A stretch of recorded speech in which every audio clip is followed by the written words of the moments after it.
life's not fair. And maybe that's not your fault. Like usually accepting is a very good thing, accepting the fact that you're in a bad situation and because of you, that is a good thing. But are you usually more at fault or are other people at fault? Like not even other people, other circumstances.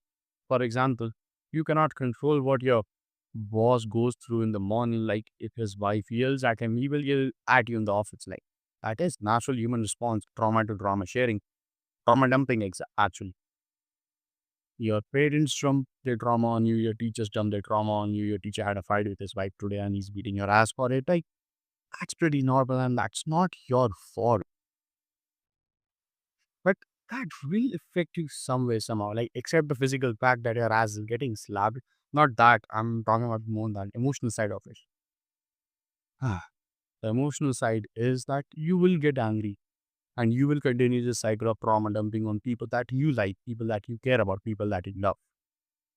And it's not healthy for you and it's not healthy for your relationships to undergo and go through these problematic situations. Like we are creatures of socialization. So if we are the major experiences that are remembered by other people are of anger, of age, then we're probably losing that aspect of being human, of being that aspect of hope, of being that aspect of having some amount of humanity. Having anger is good. Using anger in situations that are beneficial to you or to people around you is good. For example, in the gym, for example, while fighting, for example, while boxing.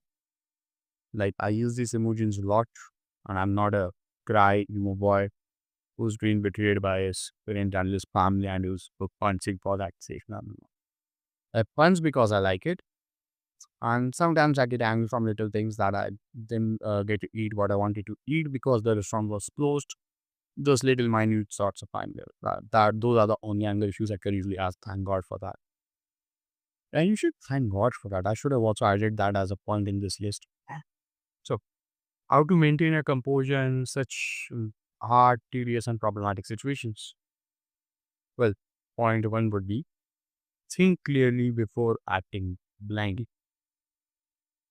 You see, or when you put yourself in the shoes of the man that is scolding you. Imagine if when he woke up, his wife didn't prepare the breakfast for him and he had to go out, get some takeout, then get to his car, then drive overthinking about why his wife doesn't love him anymore and why she doesn't uh, give that exact spark he want in his relationship. And then when he comes in the office, the first thing he sees is you smiling at him, and he's probably thinking that you're having a very good day, that you're having a very good time, and that your salary check is pretty substantial. So he will somehow that he will somehow. So therefore, it's natural that he will therefore somehow, some way try to put his thumb on you. He will start randomly scolding you. He will start randomly blurting out words at you, asking you to finish this task today, to do this impossible task in this impossible amount of time. Doesn't think trauma cycle never ends until it solved by the opposite. That is love. Like love is the greatest emotion of all time. So what you're supposed to do is you maintain a composure and you react to that situation with love. I'm not talking about that homo love that you kiss your boss on the mouth. No, I'm not talking about that. I mean love, as in you respond to that situation kindly. You feel that you love this job and that you worked hard for this job. Usually not the case, not for me. So you react to that situation kindly. Let's not even use love for this equation. Use this love equation for people that are around you and people that you actually care about. So you use this equation of being kind to others, being kind to people that usually deserve that kindness. And the people that deserve those kindness are the people that who are not treated very kindly. Your boss being one of them, today at least. But what you do is you say, boss, okay, I understand. I understand your point. I will try my very best to complete this task.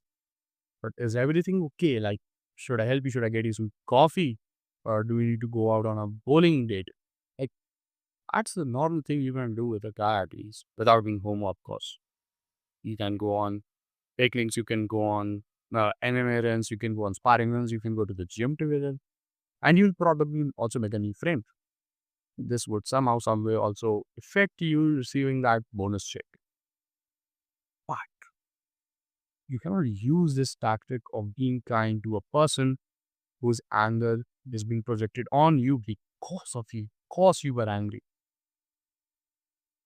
So what you're actually going to do in the situation when your loved one gets angry on you? Apologize. That's all you'll have to do. Apologize.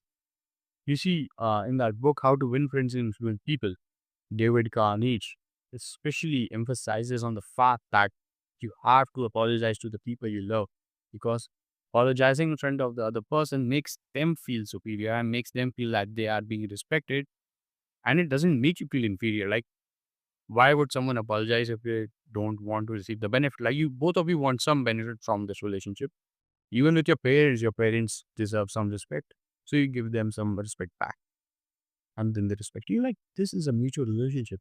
God has created us this way. God has created this force of us so that we can maintain healthy, improved relationships. So that you see, the reason we have these complex emotions is because we deserve to have those complex emotions. God made these complex emotions for us. And you only complexify these emotions even more when you're fueling them, when you're putting a shadow of veil of anger over them. Like, of course, anger is not a true mood. Anger is not what we are created with. We were created with love again. Love being the biggest factor up and all. So you love your family. If you love your family, then this just apologize, dude. Apologizing is the best option you have. There's no point in fighting toe to toe with your parents, fighting toe to toe with your father.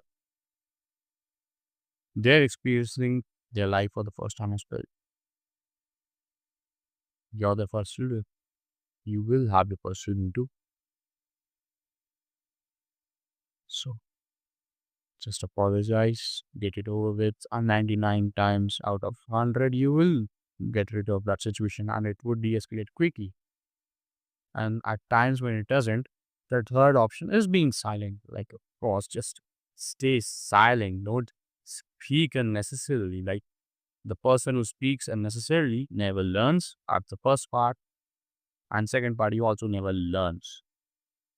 I get it. The first part that he never learns is from the knowledge perspective. And the second part that he never learns is from the emotion management perspective, that he will never learn about the person he's looking at. He will not understand what the person in front of him is intending to do. Like, what if that person had a bad job? What if that person never had a bad day? What if he's malicious? What if he was born evil? Like, let's just consider that possibility of that 1% of people that are actually born sick in the head.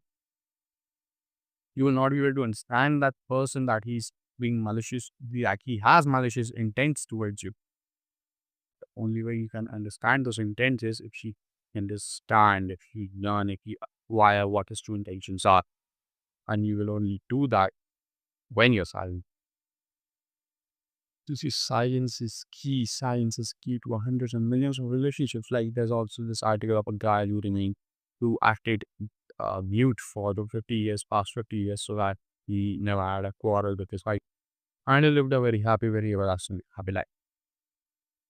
So silence is the answer. Like, you're drawn to on the extremes that you're actually acting mute to your wives. That's not very family friendly, I guess. So yeah, these are the only 3 points I wanted to cover. I also wanted to cover that God point, that God made us with love, but you all get it that God made us through love and we are beings of love and compassion and hope.